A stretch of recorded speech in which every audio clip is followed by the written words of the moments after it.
Alright, so we're going to do a quick tutorial tonight for an Adobe Photoshop with layer masks. So what we're going to go ahead and do, let's open this application here. And I have my computer yelling at me, but that's okay. And I already have Photoshop open. And so since the theme of this week is our food, we'll walk through how to make a image with your favorite foods. There's a few different things that you can do, but I'm going to keep it pretty basic and pretty simple. To start off, though, let's go ahead and grab one of our images here. Let's go ahead and grab our chicken lo mein. I love Chinese food, so as you can tell in this image here, or what you're seeing is, you have General Tso's chicken, sweet and sour chicken, Chinese pan-fried dumplings, and chicken lo mein. Now we're going to use the lo mein for the background. So the good thing, though, was when you first drop an object in, it comes in as a smart object. And basically what that is, from everything that I've seen and understand, to explain it simply, is no matter how big you make it, it's going to keep it pretty much the same quality. So you don't get a bunch of like pixelated mess on your screen when you're trying to make a background, which is a really nice feature that Photoshop has. Okay, so I have that lined up here, and then what we're going to go ahead and do, so you click off the, well, there we go, and see, then it gives you that image letting you know that it's a smart image. So highlight the layer, rasterize that layer, and then the other thing that we're going to do, so that's our background. We're not going to be messing with this, so there's not much more that we need from this. And then we're going to come over here and let's grab another image. Let's get our sweet and sour chicken going here. Alright, let's get that the size that we want it. We want it kind of small because we're going to be pretty much just wanting that area covered like that. So click on the layer. As you see, smart object, rasterize layer. And then now, if I was to blow it up or zoom in or anything like that, then it would basically start pixelating everything.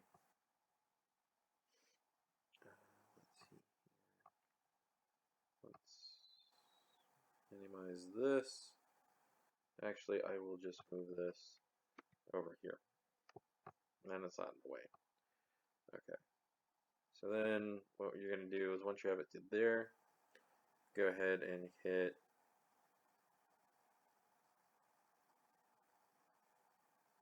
actually what we'll do really quickly, just because I want to be able to do a couple things with this. Free transform basically just means you can blow it up, but you'll start to see, so like now since I've done that, like you notice, blow it up big, you start to see all the pixels and just the quality of the image. Since I've lost that smart layer option, alright, blow that up a little bit. There we go, okay.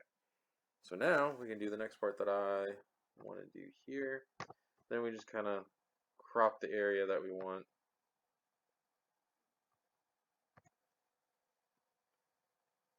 And we'll see if we can't do something really quickly here. Okay, so now that I have it cropped, which I grabbed up here, which is a part of the rectangular marquee tool, selected my area, I'll come over here. This little button down here is your best friend when you're doing this, so you hit add layer mask, and I went ahead and cut that out. So now you see the rest of the image is gone, but it's still able to be moved around and used. So first thing we're going to do is we're going to show you, so if you hit Control I actually, I'm going to flop it out. So there's the rest of the picture, but the center is gone. So it just kind of changes what you're grabbing. Now, let's say you want a different angle on that picture. So you come over here, or not even a different angle, but just a different position.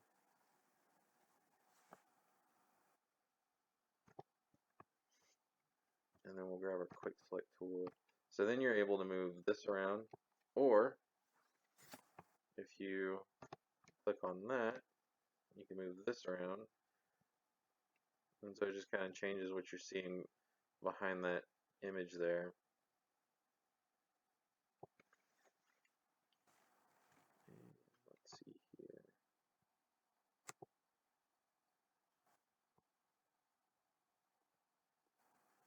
And if I remember correctly here too,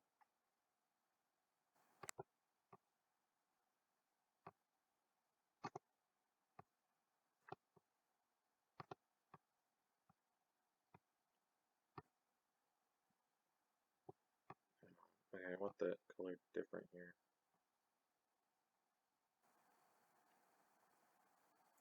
Because what it's doing is it's making it to where you can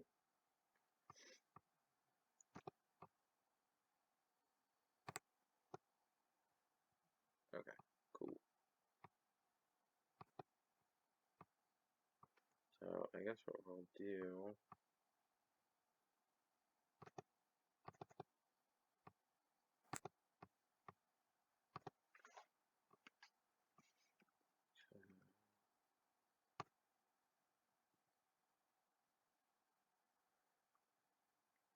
just to get rid of those edges and give it more of a kind of natural look. I guess since that's gonna go like that, that'll work. Okay. And then now on to the next picture.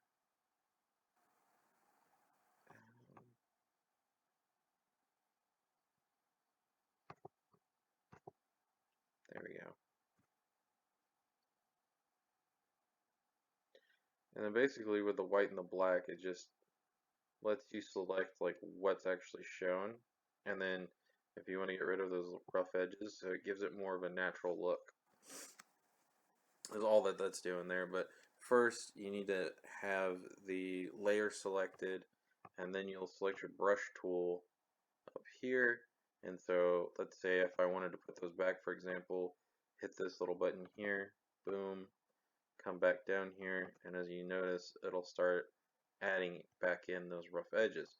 But I want to go ahead and keep those natural kind of doled out looking edges really quick as well.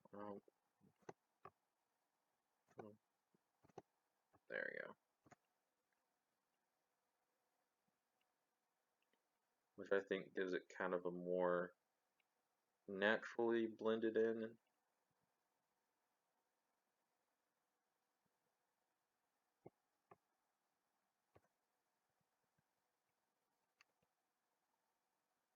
Which I like better than what was being shown earlier.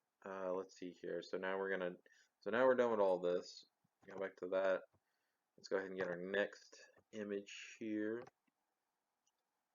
So then we're gonna drop in. Oh, okay. Well, we'll come back to that, and we'll probably grab one more picture. Okay, big picture. As you see, just dropping it in, so it's still a smart image. So let's go ahead and yep. We're gonna shrink that a little bit.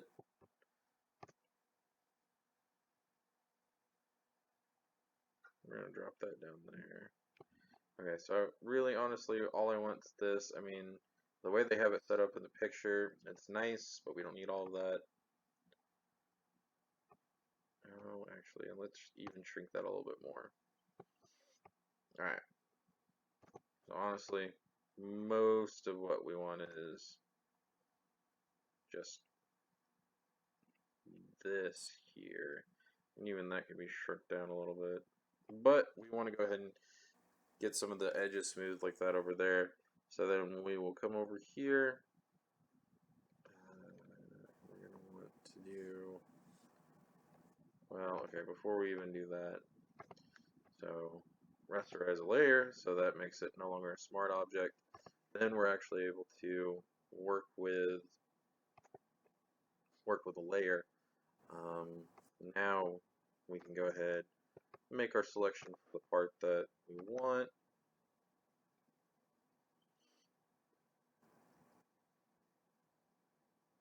Boom, that's all I want from that. Then we're going to layer this, so now only that's selected. Oh, let's see here. I mean, for the most part, that's pretty good. The only other thing that I'm going to do here, again, we're going to grab our brush, come in, and just get kind of rid of some of this excess to give it more of, like I said, that naturally blended into the image kind of look, so it's not so selected, I guess, or cropped looking. There we go. Okay, and then if we wanted to move it around,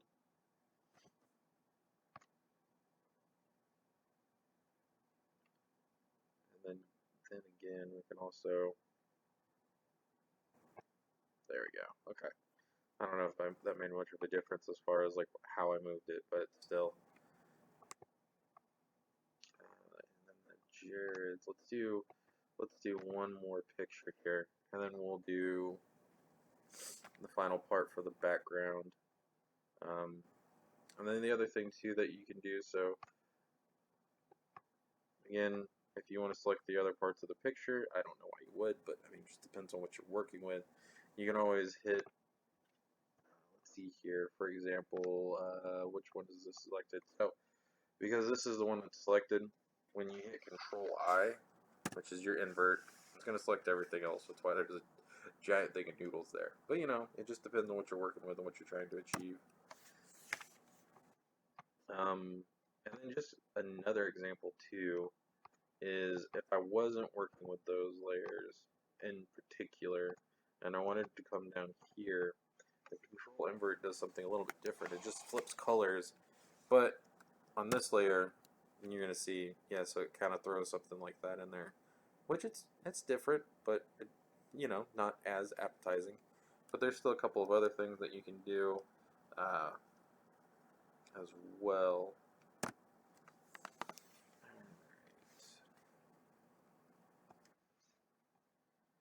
Let's grab one more image to throw in there too, really quickly, just to get things going. Man, general. We'll do General So's. General So's is another favorite of mine.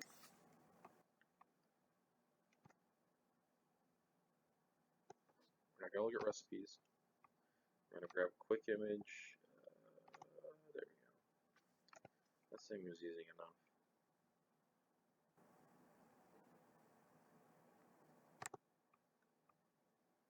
Oh, that's the exact same one that I grabbed before. Okay, and I didn't like that one, so we're gonna grab another one. Okay, there we go. That'll work.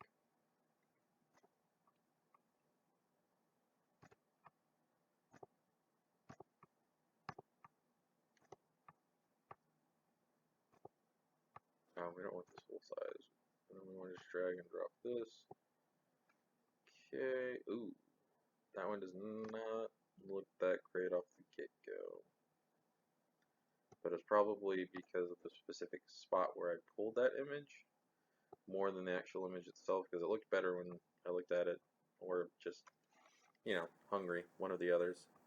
Let's see here. Yep, so we're going to click over here. Then we're going to go ahead and rasterize. And then grab our quick select here. I mean, there's not much I want to cut out of there, actually. I mean, for the most part, that is what I want, but we need to be able to edit it. So, come down here, do the brush thing, and just get rid of those rough edges.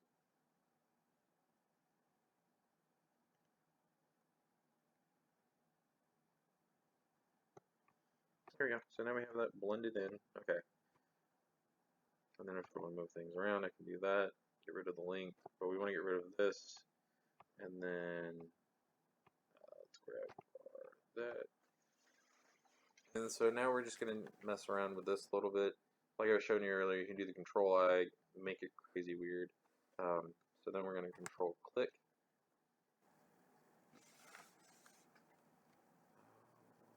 grabbing everything like that.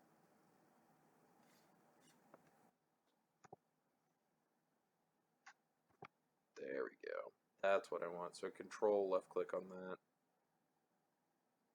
And then we're going to go up here. We're just going to start messing with, different things because it's selecting everything as far as the red, green, and blue that the image can actually depict. So that's why you're seeing all these lines. And then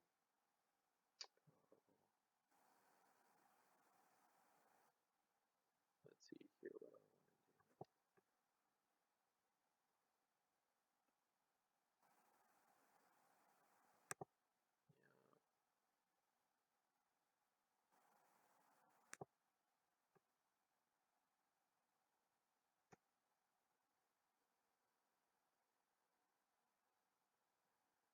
See what we're having here.